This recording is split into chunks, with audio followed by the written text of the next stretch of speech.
Yes, we are we are live. We're good to go, Sujata, now.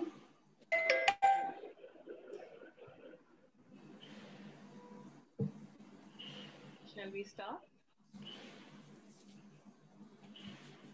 Yeah.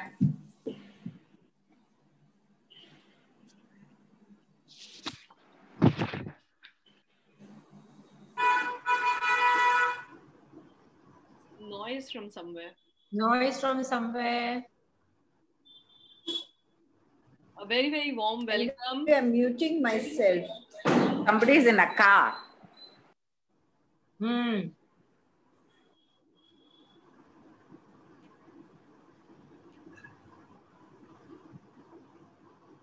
Just a second.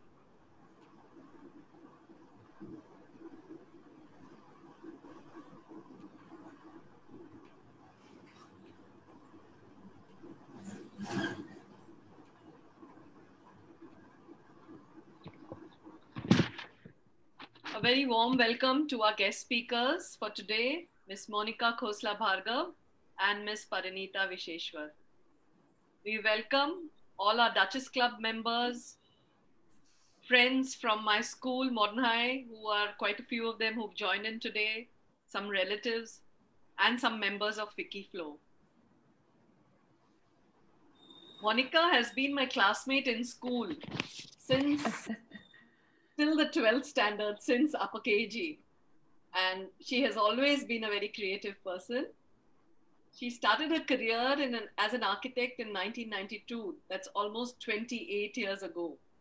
And she did her Masters of Architecture from School of Planning and Architecture, Delhi. And she did her post-graduation from the Lund University in Sweden. Another perspective of Monica is that she's a floral artist. Her exhibits have been represented as India exhibits at the World Flower Shows. And I met her in Jaipur this year for the WAFA 2020, where her country exhibit was the Vedic Tree of Life, which really, really made me so proud that my school friend is doing her country exhibit at the World Flower Show. I was really very proud of you, Monica. Thank you. She also did the layout for the entire flower show at Jaipur, which was so beautifully curated, the whole area. It was really, really amazing. And it was so many months of hard work, I think, Monica. And of course, Priya will be introducing you formally. This is just as a school friend. Thank you, Sujata. Welcome. Parinita will be the moderator today, Parinita Visheshwar. She's an ambitious entrepreneur, educationalist, and an ardent sports person. Having acquired education around various facets of design and architecture, Parinita takes inspiration from traveling around the globe to ideate and design spaces through a multidisciplinary approach. She has successfully hosted holistic workshops for high school students, covering different aspects of architecture and design, and has conducted specific design thinking workshops for college students and entrepreneurs around India. Apart from architecture, she is trained in Kathak and coaches basketball. Can you imagine? Sport has been an integral part of her life, and which has largely sculpted her as a person. From being an individual champion in school and athletics, captaining the Chennai City and University teams at basketball, representing Tamil Nadu, and winning medals at the national level for basketball and roller skating. Amazing, Pari. Fabulous. Thank you. Thank you. She currently heads the sports and membership vertical of CII, Young Indians Chennai chapter. The vertical helps with membership, bonding, and engaging them in various activities. She is the founder of Pinwheel Design Studio. She is a founder and architect. She studied at Bangalore at the RV College of Engineering and later did her master's in architecture at the Ball State University, Indiana, US. And every project of hers is an opportunity to master a new language intensely invigorating her art form with originality, humanity, and beauty. So she's a fabulous all-rounder. And on a personal note, I have known her since childhood. She used to always come for my children's birthday parties. And she has been a very creative and an outgoing person, always smiling and joyful. Welcome, Parinita. Thank you so much, Masi. We request Priya Rajan to please officially introduce Monica. Thank you, Sujata. Good morning, everyone. Our guest today is an architect and an interior designer. She started her architectural practice 27 years ago. She says, design has the power to stir human emotions and connect people to their physical environment. Each and every project she has worked on echoes her conviction and belief. For her, design is the coming together of many elements which are of use in our daily lives, and when they come together in giving us the perfect function, perfect form, not just the comfort and convenience of space or the eye, but also the comfort and convenience of the mind. Wow. We are going to have with us the founder and principal architect of COM Consultants, Monica Khosla Bhargav. Monica is an architect graduate from Jadavpur University with a master's in urban design from School of Planning and Architecture, New Delhi, where she was the topper in her batch. She further received a SIDA fellowship to pursue a postgraduate diploma in architecture and development studies at Lund University, Sweden.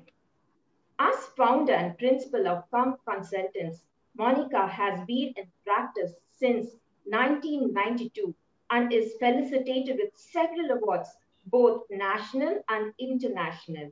Her projects expressing her spatial, cultural, and environmental ethos have been featured extensively.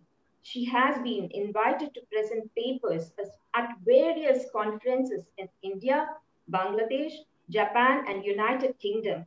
And she is also a visiting faculty at the Indian Institute of Management, Kolkata, Jadavpur University, Om Dayal College of Architecture, and INIFT Jaipur.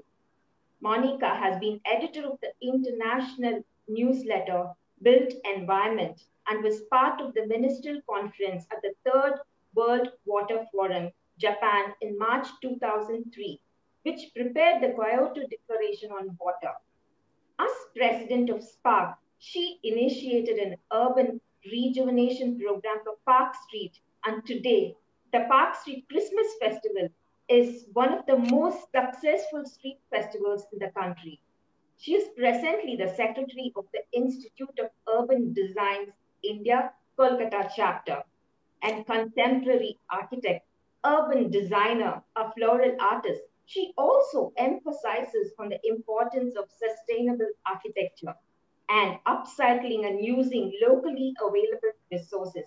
Inviting our guest for today, Monica Khosla Bhargav, an epitome of grace and literal leader of architecture. On behalf of the Duchess Club, I welcome you, ma'am. It's a pleasure and privilege to have us here with us. Yes, Parinita, the floor is all yours now. Thank you. Just before they begin, I will be playing a small video, and then Pari, you can take it from there. Sure.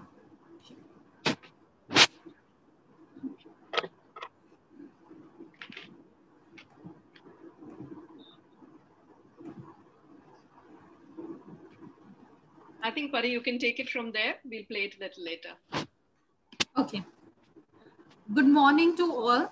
First, I would really like to thank Duchess Club and Mrs. Sujata Mundra, who's also my aunt, for giving me this opportunity to moderate the session today.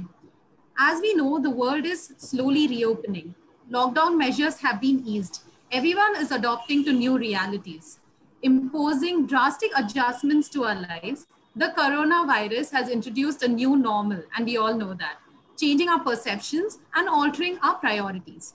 Driven towards questioning and evaluating our environment, we have with us in conversation today architect Monica Khosla Bhargav, who will help us anticipate and react to a relatively unknown future we are all heading towards. Good morning once again, ma'am. So one of your sayings, which I found very interesting, which is also on the poster, my experience in life has taught me that there's no way back, only a way forward. That was a very interesting statement you made. One thing that the pandemic has taught us is that architecture cannot save the world, at least not on its own. And we both know that very well. As the industry resumes, our take on the built environment will become different, if not it already has. There are interdisciplinary approaches and systems that have been building up. Which systems do you think have survived during these tough times? Thank you, Parinita. Thank you, Sujata. And thank you, Priya, for that very generous introduction. Thank you, Duchess Club, for having me here. It's a great pleasure to be speaking to you all. And of course, on my favorite subject, cities and home and architecture. And the post-pandemic is proving to be a big challenge for us. So what we have witnessed in the past few months is a disruption of all our societal systems and of a magnitude that's unprecedented, something which we haven't seen at all before. So there've been wars, there've been economic meltdowns, but there's nothing, like this pandemic which has happened. So what suffered immensely, was the workplace, the malls, the marketplace, the religious, the entertainment centers. So these are all the places of human agglomerations, where people, get together, where they come together. And these are the places on which society and urbanism survived in the past. But the good news is to note what survived, which was the family and the home, the smallest unit of society. What also survived, if you see, was the rural system. It was this which was supporting the cities, by keeping this uninterrupted supply of food all through the lockdowns. Another lifeline was the cybernetic system. The telecom, the electricity, the digital systems, the internet, which helped to virtually connect all of us. Now, the future of cities, it cannot be based on restoring the systems which collapsed. It has to be based on strengthening the systems which survived, which was the home, the family, the community systems, the rural systems, and very importantly, by bridging the digital divide. Now, what we see that the access to data and the digital system is what is today dividing the haves from the have-nots, especially as a lot of business, as education has moved online. Now the learning trajectory for us is that we now need to work our policies, at least that's what I think, is from the micro to the macro. And this is quite different from the traditional system, which used to be always working from the macro to the micro. So that's what I think is my feel on this subject, Parinita. Ma'am, that was really rightly said. I think we are very glad that I think our family systems have been so strong and that has survived. And thanks to the farmers, we've actually got food, we've not had a problem, at least in the cities, because of the rural system staying intact. Now we both know, I think this is a good segue into our next question. We both are from big cities, you from Calcutta and me from Chennai. We understand that cities have become the epicenter of transmission of these diseases and have been hit hardest by the virus. There have been a lot of conversations by experts about densification of the cities to make it more sustainable. We all rely on our area a lot, and very few of us actually step out to some other area to go buy whatever we need. So do you think densification will be the solution going ahead to achieve the sustainability in cities that we've all been talking about? Or will there be a change in the way we look at public spaces, the way we look at malls, the way we look at parks and things like that? Very nice question, Parinita. I think that's a brilliant question. So let me first address this issue of density. Now, both Chennai and Kolkata, in fact, most of India's metropolitan cities, they are very densely populated. These are the major centers of governance, finance, trade, education, entertainment, like look at Bombay, Bollywood. And that's why people swarm to them because of the revenue that they generate. But today, I think we need to look not at densification, but at re-densification. And like the tightly packed slums, they need to be organized according to the standards of minimum habitable space. And the sprawling housing, which is there for the upper or even sometimes the middle segment, that needs to become more compact. So what the last few months we've witnessed is also this vast migration of laborers from the city. Now, these laborers were largely also employed in the disorganized sector, and the construction industry is one of these. It's a sector which employs the maximum labor force in the country, most of which is disorganized. Now, I feel that this pandemic, it's also a wake-up call for our industry to pave the way for more organized labor, to get into more industrialization, to get into more prefabricated building structures. And I feel that, this organization of the labor, it also means that their housing gets organized, that it achieves a minimum standard so that they don't live in slums, And then now moving on to your next question on the future change in public space. So urban centers, they were built based on social human interaction. Social interaction is what's largely responsible, again, now that we are seeing for the spread of this pandemic. And the safety norm that we are being asked to adopt is to restrict this virus is social distancing, which is completely against human nature. We've always taught from childhood, man is a social animal. And now we are being told to reverse this thing in our minds, And I think that today, this is where technology needs to step in. Like build up these stronger virtual and digital systems. See, today, even as we interact, we don't feel alienated from each other. On this virtual media, we are able to talk, we are able to see, we are able to do a lot of our work together. So I think that the growth of telecom, internet, electricity, it would mean that it's no longer essential to live in close proximity or travel to urban centers for the services that they provide. So a virtual system, it frees basically function from the location.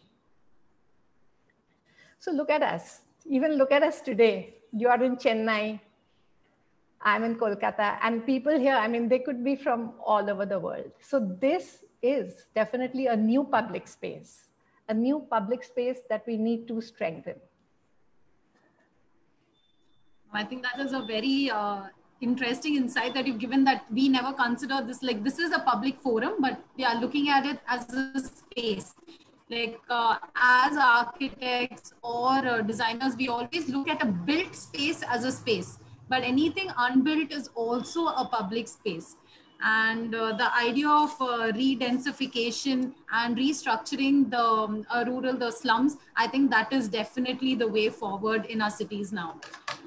When we talk about cities, I think one of the biggest challenges during the pandemic has been the transportation. With the high concentration of people depending on public transport, not only has the economy been affected because with people not being able to reach work on time or anything like that, so the economy has definitely been affected by it, but it is also making it hard to follow the social distancing norms with the transportation opening up.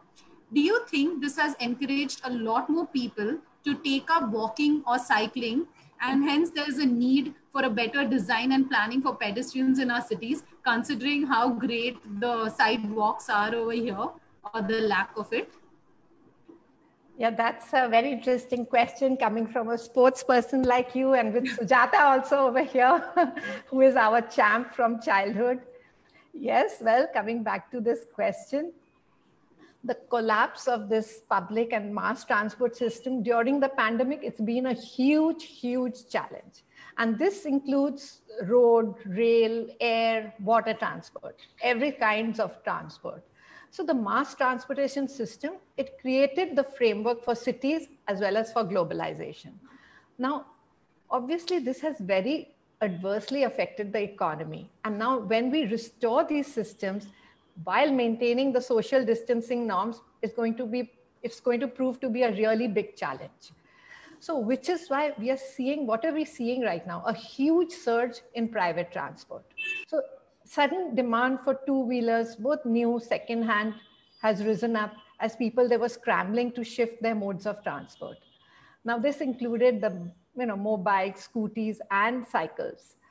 And in my studio itself, like we noticed that this shift, because people, they were cycling to work or using their bikes and scooties, and I'm the one who's walking to the office because I stay quite close by. And urban designers, architects, they had always been stressing on pedestrianization, as you rightly said, and the cycle tracks. But definitely, this hadn't been implemented in our cities. But today we really need to redesign our transportation system with a good network of footpaths, walkways, and cycle tracks incorporated. Now, I think especially like cities like Kolkata, we have a large network of canals, and we should look at reviving water transportation as an alternate means of transport. Because what's also happening is that most of these canals, they are lying like sewerage nalas. And I think that if we revive water transport, it'll actually clean up these canals, and it'll also add to the city aesthetic. So at this point, let me also point out the upside of this pandemic. We should not only look at the negatives. These successive lockdowns, what they've also succeeded in doing is bringing the pollution down. However much we had tried, we had not succeeded in bringing the pollution down despite best policies, best measures. And we are definitely not looking at getting back to that same pollution or the same levels of pollution coming back, which is why I really say that there's only a way forward, no way back. Now, what I think that this new transportation system, once we start building, once we start reviving, it should definitely be pollution free. It should also look at reducing the load on travel, reducing the load on public transport as working, and making working from home and the digital system stronger. Because this huge public transport will mean that people are going to be in close proximity to each other. It also means that social distancing norms will not be maintained. Now, again, I also mentioned this earlier, that proximity to urban services is not essential anymore if one is working from home, as function is freed already from location. So it means that I could stay in a village or in a suburb and doing the same work. So what it also needs to imply is that we have to step up the education and healthcare facilities in these areas to make living sustainable. And conversely, as the rural areas or the suburbs, they need to get these better facilities. Similarly, our cities need to promote urban agriculture. Now, this concept of urban agriculture, I'll give you an example. Like Priya mentioned, I worked on Park Street rejuvenation. And as part of that program, I worked on the South Park Street Cemetery. This is a heritage site. And over this whole area, it's like a big green park in the middle of Park Street. And what they've done is the whole area is planted with mango trees, and their income is from those mango trees. So it's a cemetery, it's a heritage area, but it also earns. So the maintenance of the cemetery comes from this orchard that it has created. So you understand that by promoting urban agriculture in whatever small way that we do, it will also lead to a self-sufficiency of each area and reduce this load on transportation. So basically, we should look at more self-sufficient areas. Today, especially if you see, the rural areas are highly neglected. So It's true, ma'am. Like you said, like there are a lot of positives that have also come out from here. Like, you know, the pollution has definitely reduced. And I feel like a lot of them are even getting healthier because of the lifestyle, walking and cycling. And we see a lot of the rate at which people are falling sick due to other diseases have definitely lowered, even though there's a rise due to COVID, but other diseases have definitely lowered. And like you said, I think there should be a need and rise for urban agriculturists. We've seen a lot of people turning into home bakers. Maybe this could be the new thing that they should get into, start their own farms or getting into urban agriculture, which is great. Now, getting into homes, your designs, especially your project that has been featured on the Asian Paints Design Masters Gallery, tells us that you're highly passionate about sustainable home designs. And I've seen your videos as well, and it looks really great. And the nuances that go into designing houses. As we move forward in the different phase of this pandemic, what do you think should be the focus on while redesigning or remodeling our houses to adopt to this new normal and create the right kind of emotions, since we'll be spending a lot more time inside our houses? Yes, we have all spent a lot of time home, and it's really made us introspect. It's made us understand our homes and ourselves better. We spent this time with our family. And one thing that we really learned, this pandemic has really taught us, that house belongs to the dweller. It belongs to the family. It does not belong to the visitor or the outsider. And that was a common perception with people. They used to always come to us design of the house with the living room. Like even the houses we design, the first thing we do is design the living room, where the outsiders come in, where people come in, where you welcome your guests. And this becomes the focal point. This is where people do the maximum spending. This is where they put the fanciest of furniture, where they put up their art pieces, they put up their objet d'art. And during this time, we realized that this space was meant for the family to enjoy together, to spend their time together. And in the new normal, this concept of a big assembly is fading. Look at us, we've been celebrating birthdays and get-togethers on Zoom. And what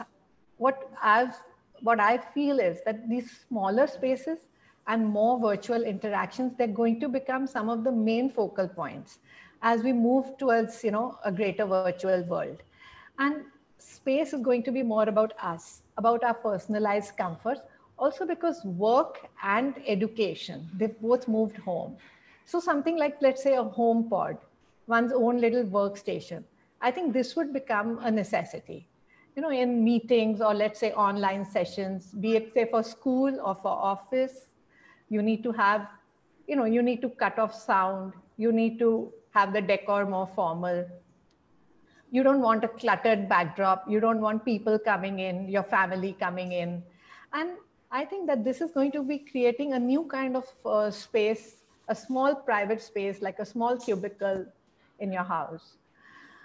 And another aspect that I'd like to bring in at this time is that the home, it was always traditionally thought of as the woman's domain, and the men went out to work. But with working from home becoming an acceptable norm, now this is a game changer.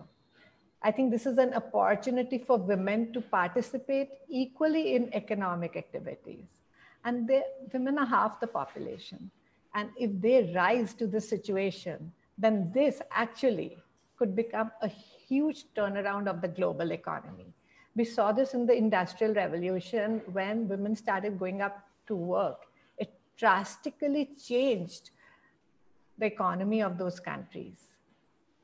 So I feel that this is another milestone now. And again, the home becoming such an important area is going to drastically change the way the world looks, not just, spaces, but also the way we look at it economically. Ma'am, what about just adding to this? What do you think about the need for green spaces coming inside, like, getting the outdoors indoors, because a lot of people would not want to go outside, but how do they still get the outside environment? Is it something to do with ventilation or making their own small green spaces? Like we see a lot of them doing it in their balconies or terraces.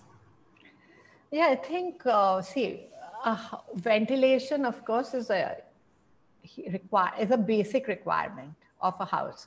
And especially in our kind of climate where we can have it, our climate permits it. Very extreme climates, ventilation is not so easy for them to make it a part of their daily house. But for us, ventilation is a very important aspect of house design, of home design, and bringing the green in. That is something which I always suggest, which I'm saying, not just bring it in. If you have a garden, bring the green in. But if you don't have a garden, still, if you have a veranda, bring those pots in. Don't just grow the plants, the decorative plants and the flowers. Go ahead and grow your food. And supposing you find that you're indoors, you can't even, you're not able to grow food. Some of it requires greater sunlight, etc. Then grow those microgreens, put them on your windowsill. And even the plants that you bring in, what happens is they also add to the oxygen of the space. So it gives you a separate energy, a separate life. And I think in that sense, this concept which I'm saying is bring your urban agriculture home. Don't just leave it as an alien concept for the city or for a park or for an outdoor space. Everyone can contribute in the smallest of space to this attribute. Not only this, Parinita, this feeling of growing is extremely cathartic. It mentally heals you, because the moment you grow a plant, you nurture it and look after it, it starts doing the same to you. Yeah, it's a process of healing. Like it really heals you. With all the festivities coming around the corner, like the temptation to step out, to celebrate is really high. That's human nature. Like once Diwali and Durga Puja, go for the like pandal hopping. That's a very natural instinct. But we are also worried about the numbers going high after this. So do you have any advice on how we could take a more sustainable approach during the celebrations, how we can celebrate it indoor instead of going outside, but still keeping the spirits high? Well, definitely festivals are the time that we celebrate with family and friends, but these are exceptional times. And I feel that this time, let's keep some restraint, keep some caution, and let's pause. Let's listen to the voice of the planet. So a house, it's a tiny microcosm of the whole world. That's what I feel. It's a tiny microcosm of this whole world. So if all of us adopt a few sustainable measures at home, then it can become the change that we want to see in the world. Like I just mentioned to you about urban agriculture. We don't need to look at it as a government policy. We can bring it home ourselves in a small way. And if all of us make those little drops, we've got the ocean ready. We can together make these micro differences, which create that, that macro movement. And Diwali, it is that time, Diwali, Durga Puja, this is that time that we bring a change into our homes, we bring that change into our lives. And I've done a video on called Building Sustainable Homes. And that one tells you the story of a kulhar or the earthen pot. Basically, it tells you that the kulhar or the earthen pot, the clay which is used to make it, is the best kind of soil. And when we return it to the earth, it's something which takes years and years to decompose. And that's because the moment you fire earth, then it becomes totally unsustainable. So yes, Sujata, if you could play that video first, then I would like to go on to expanding some concepts. Yes, sure.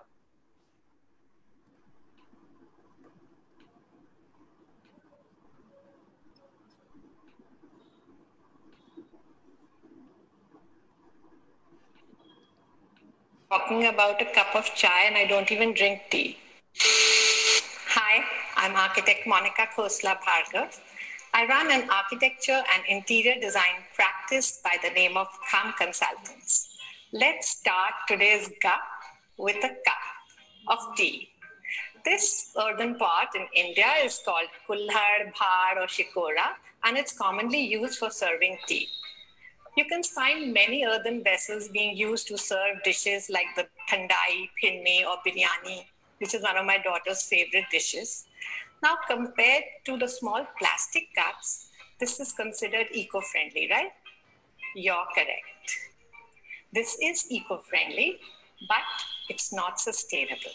Today, we are exploring this difference. I often visit this village in Bengal where the potters make these. Now, Bengal, it's really famous for its fish, but the state also has the best alluvial soil in the country. Alluvium is the soil which is deposited by the river. And in the case of the Bengal Delta, the river is the Ganga. And this soil is really good for agriculture. There are many small canals and ponds in this area, and the silt from the sides or the base is molded, baked in a kiln, sometimes even painted with industrial paint to create these pots. And yes, when we discard these pots, we return them to the planet. But the quality of soil used to make it changes from the most fertile to the completely infertile. How is it sustainable to use the best quality agricultural soil for a cup of chai, which we never reuse and which returns back to the earth as discarded waste? So what are the options? In my opinion, we should look at alternatives which are reusable or are manufactured using agricultural products, byproducts, or waste. Compressed supari betel nut utensils, sal leaf utensils, coconut, and even paper, according to me, are better options. You're probably wondering why an architect is going on and on about a cup of chai. Because the same concept applies to bricks. Bricks of the best quality with the classic red color are also made in this area. They use the same silt that goes into the making of the kulhad. After the monsoons, the soil collects in the ponds and their size reduces. Generally, the villagers, they use these ponds for fisheries or for bathing. They get them desilted, and this silt becomes the raw material for the local kilns. And sometimes villagers who are often in need of money, they also permit a pond to be dug on their land to sell the soil.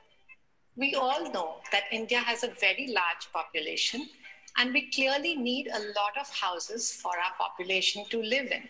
It just isn't a sustainable idea to use the best quality soil to make bricks for our houses. It would be far better utilized if we used it to grow food for us. We need to switch to industrially manufactured bricks, preferably using industrial waste. I hope you remember the story of the kulhad at this point. I prefer using fly ash bricks or concrete blocks. Another option that needs to be explored in this category is the products made with agricultural waste.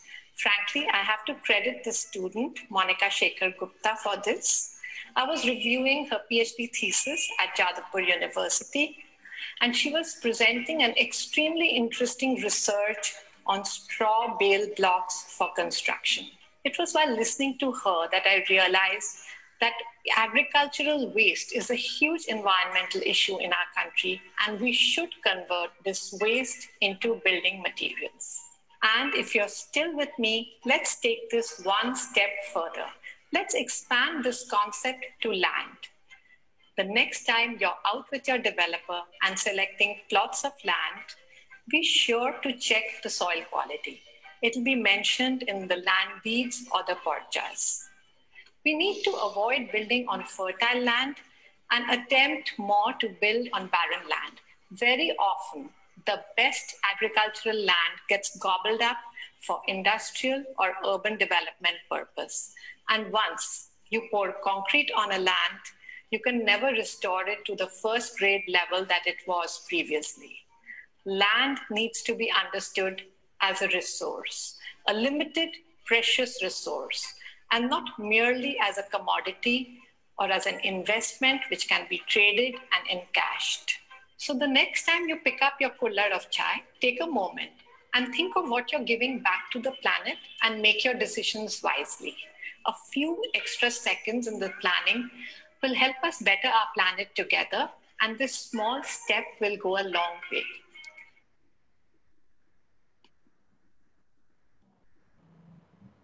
Thank you, Monica. Fabulous video. Thank you. I also just saw it. I know shooting it, but then hadn't seen it like this on the screen. So the interesting thing is that when we speak about this kulhar, it is the same clay which was used to make kulhar also goes into making the earthen diyas which we use in Diwali. So the next time, I don't need to expand that concept further. I think it's quite clear that if we use these earthen diyas, that's not the sustainable idea that we should be promoting.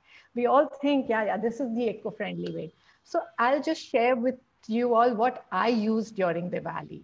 And these are these paper thongas. I've got, in fact, them here.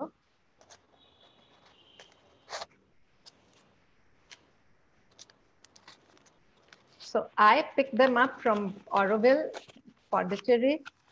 And, but I had seen this concept first. I'd seen this concept first when I went to, when I visited Kruger in South Africa. So they used to use those brown paper packets, bags that we use, or the brown paper thongas, put some heavy sand to make them firm, and then light the candles inside it. And I generally use, let's say, the LED lamps inside it, or I use the oil lamps inside it. And so the best part is that even if you put them outdoors, then the breeze doesn't affect them going off. And the other thing that I really recommend, like say, I've been using these for 5 years and they're still good. So I haven't discarded them. And I think that what we also during Diwali we need to use is to move to LED lights. And LED is, of course, favorite with all architects, and I'm sure all of you also know about this. And the other thing that, I think there's a question coming, I'm not sure, but anyway, I think that what I do with LED lights in my house to make it festive, at least as a decoration, is that I use some floral work around it to create festive decorations, or create paper lanterns and create different lighting effects from all the lights. So what happens is it looks very festive, it looks decorated, and I don't need to add extra lights to the house, or also don't need to feel that we are not celebrating, because the house does look very festive. I also use all the natural plant material, and as a floral artist, it also gives me some scope to be creative at home. And I think that this year we should look at all the ways that we, as we do our Diwali cleaning, we should also look at the ways we can reuse all the stuff, reuse it creatively.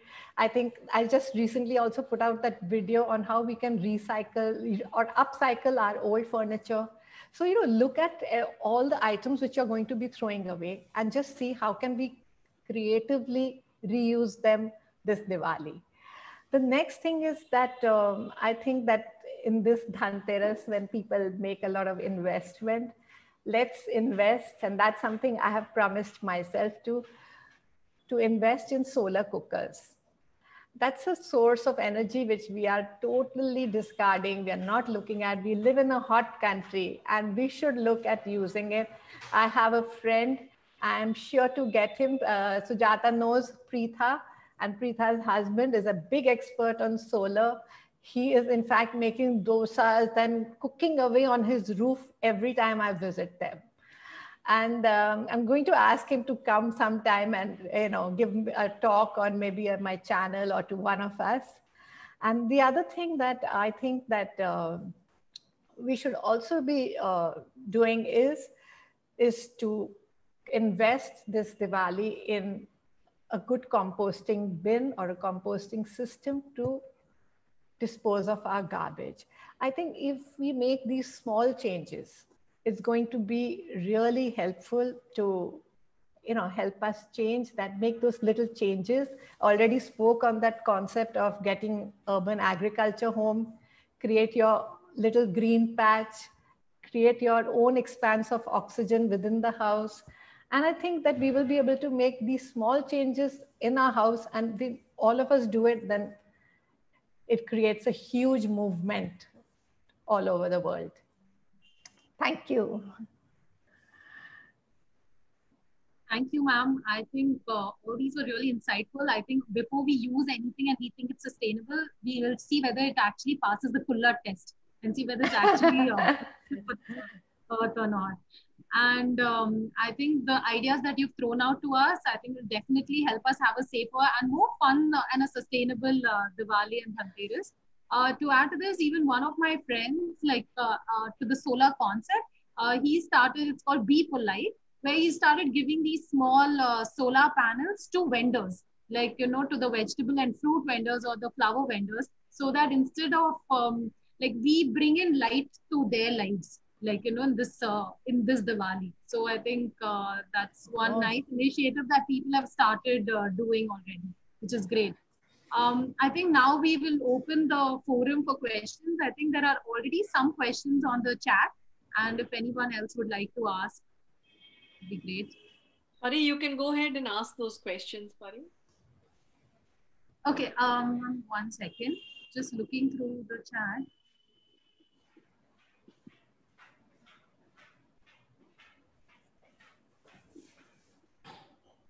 Ma'am, there's one question about bricks made with recycled plastic. Would you recommend that? I know a lot of building materials, paver blocks and bricks with recycled plastic are being made. But then building materials, the research on this, for paver blocks, it's okay. But for bricks need to have a certain strength, like construction material needs to have a strength. And whatever research has shown us is that plastic tends to lose its strength after 10 years. So we need a little more research on that subject before we use it for a area of design where strength is important. But if you use it for an area of design where strength is not a factor, then it could be used. Any other question, Pari? Hope that answers. Yeah, there's one more question. If one builds a house on barren land, then how do we grow a garden on that land? Yeah, so the garden can grow quite easily. There are many varieties of plants which grow on all kinds of soil. But for agriculture, you need specific types of soil. For instance, the alluvial soil which is there in Bengal is the one which gives us the rice and such products, while the black cotton soil gives us the particular product. So, those are quite irreplaceable.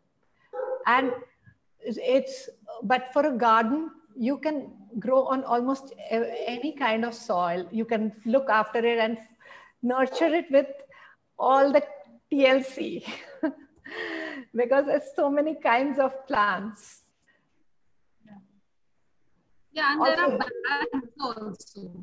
And also, when you look in your garden, you can put back the compost from your kitchen waste, etc. You keep nurturing them and looking after your garden. Ma'am, there's one request to see some of your creations from home waste. Some of your creations. Some of my? Creations from home waste. From home waste. Okay, I will put them up in a video because I don't have anything right now next to me. But yes, I do a lot of floral work. I do a lot of work with the discarded waste. Also, if they look at the video on the upcycling of furniture, you can understand. Sometimes, you know, we have clients who come in and they say, oh, this furniture is old. We want a contemporary house. How does it fit in? So if you watch it, you'll really understand that, yeah, you can make something even which is old look very contemporary. It can look like the boho chic piece over there. It can look it can brighten up that corner. I use I sort of reuse almost everything, and whatever I find I can't, I create a floral creation from it, put it up for the exhibition. There are just a couple of questions regarding the paper bags. I'll just show you one thing.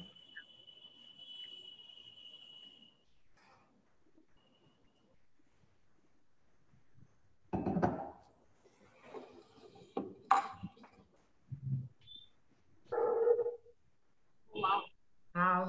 Wow, beautiful. One discarded bark of wood. So you can do a beautiful floral arrangement. Yeah.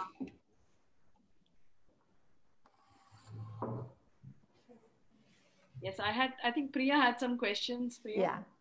Yeah. No, I don't have any big questions. I just saw some of your YouTube videos, and I really loved all of them. I still need to see much more of them. I loved it when you said in one of your videos that wood is gold. Like, you are an urban designer and a contemporary architect, but you spoke about upcycling and, you know, using the resources available in nature. I would like you to talk more about it. Tell us more about it. So because I'm an architect and an urban designer, I know that our profession creates the maximum damage to our planet and to nature, because we damage it in every single way. And the moment we drop a drop of concrete on a piece of land, it is like an acid, and it is infertile forever. It can never be used to grow something. So, you know, and I remember even the shloks, they say that every act of creation starts with an act of destruction. And that fact holds so true for our profession, because we destroy almost everything, and what we create is not comparable to what we destroyed. So in that sense, I always feel as an architect that we should be extremely careful when we go into create, to understand what's the level of destruction that we are causing to the planet. So this is a balance that we have to achieve in our mind. We are all the time just thinking about our personal spaces, about the personal way that we wish to live, that we really forget that what are we leaving behind for the next and future generations. And also, at the end of the day, if you look at it, the space that we actually live in is between our temples. It's all in our mind. So the moment you concentrate and you create a beautiful world there, you're really in a good position to create a beautiful world everywhere. Yes, so that is the answer. Yeah, natural resources. Wood to me is like gold. I reuse almost everything, and I feel really troubled about destroying anything. Like this bark of wood, which I just showed you. It's a tree which withered away, a bark was lying, picked it up, and it's been created into a sculpture. And I find sculpture and art in almost everything that is there in nature. There's no greater artist than nature. Beautiful. Lovely. Thank you so much. Thank you. What a fabulous talk, Monica. I think all of us are spellbound. Lovely. And all your videos, I will be forwarding it to our members, and your contact details also. Some of them were asking for your email ID, so I will send it across to them. Thank you so much for having me. It's been so enjoyable, and such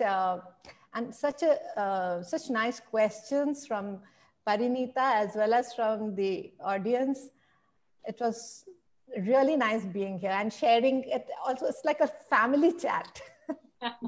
Thank you. Nina, would you like to say something? Gosh, Sujata, this is one meeting I didn't want it to end at all. Yeah. You know, I was just looking at the watch and saying, no, don't tell me it's getting over. But I think this is an association with Monica, which definitely I'm going to nurture, and I'm going to be definitely in touch with her, because I think for me, she's become my total inspiration in this, and she's living a life, my dream life, right?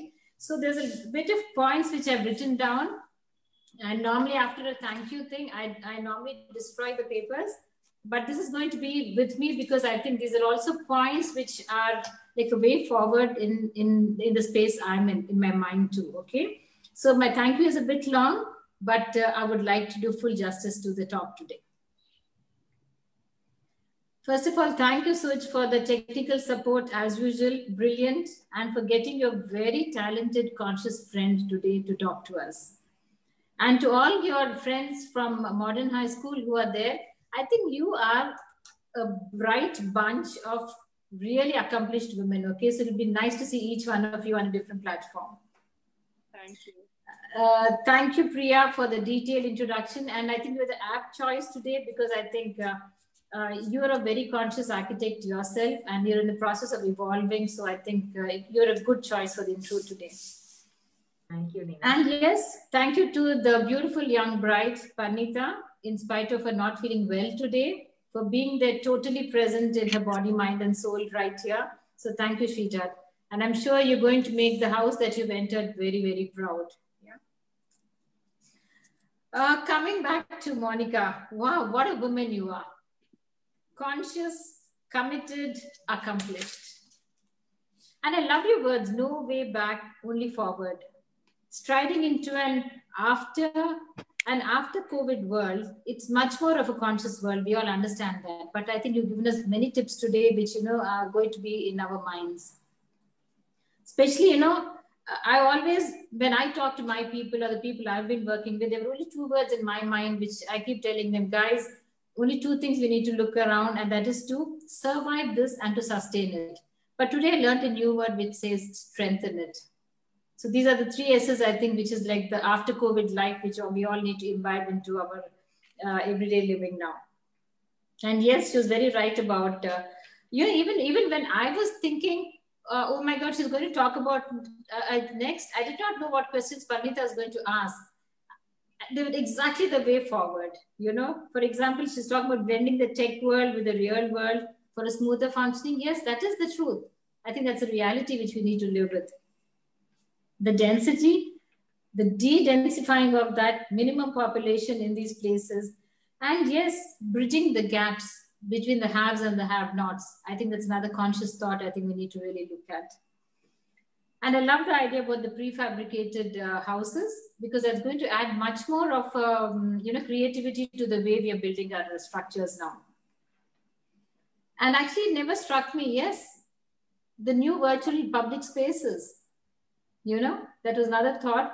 And as a bike rider, I think you guys as architects, please, please, please push it forward with the governments you're working with for cycle lanes for all of us. Yeah. Because I think, we need that so badly. And I've been hearing that, in this season after COVID, maximum number of cycles are being sold, which is great news. So we need our lanes, guys. I've always wondered when you go to smaller towns, why is that the cities are so congested and why the towns cannot be, modernized? I think the time has come for it. And I think architects like Monica are thinking about it, So these are the major influences they can influence the governments they're working with. And I like this idea about the urban agriculture. I was wondering what she was going to say next. And I think she's an ideal candidate to be a part of the Green Goddess, okay? So please be a part of our Green Club, because I think you've got some fantastic ideas. And even the idea about, I hardly would spend time at home, Monica, earlier, because I would just finish my basic work at home and then run away to work. But we sit around, look at each and every corner in my house, and I'm loving it, because I'm redoing the smallest of spaces with so much detail, because I think this is where I live. So it really has to be the way I want it. Lovely insight into home offices and home gyms and home workouts, school work. I like the little idea about the cabins, and I think I'm going to tell that to my daughter for my granddaughter to create that space. It's not just play areas we need to create at home for children, but also like, school areas. And yes, the home is not just a women's domain. We realize that. I think kitchens have to be also for the men, you know, involving the men also into the everyday work which has been happening. I think it's all about equality. And I think for me, I've been thinking of really leading, you know, minimalistic kind of a life. And I think this is the time to discard things. And I think that has also come out, you know, from the talk from Monica, what she said about greening our spaces. Yes, nurturing is therapeutic. Change happens from home, just like charity begins at home. So as Duchess members, I think we're all influencers in every kind of way. It's good to start that change starting from home. About building sustainable homes, Monica, I'm going to reach out to you for my next eco resort. Okay. Thank you. And you know, this thought was brilliant. I mean, you always think that anything eco-friendly, sustainable was something that it was a myth actually, and you broke it today. What a new perspective. And so the new way forward is turning waste into building materials. A beautiful thought. And yes, a soil check. A soil is only for agriculture. I think that was another two thoughts. So really, I think you've given us so many things to ponder over today. Okay. Yes, thanks to Auroville. I think Asha is still here. The paper lanterns are brilliant, brilliant. So thank you, Monica, for leading a dream that, you know, I think I would like to live like you.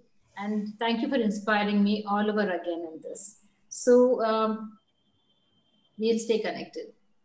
Thank you for being the beautiful soul. Thank you. Thank you. Thank you. Thank you. Thank you. That was a lovely thank you note from Neena with so much of detail. And thanks, Monica and Pari, both of you, for graciously agreeing to be with us on this show today. Thank you so much. Thank you. Thank you. It's been a great opportunity and really a great moment. Thank you. We ask everybody to switch on their videos so we can take a picture.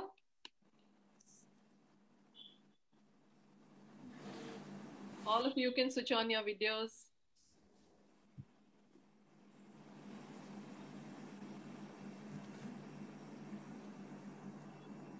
Host has stopped it. Host has stopped it. Okay, I will switch you on because. One second. Where are you?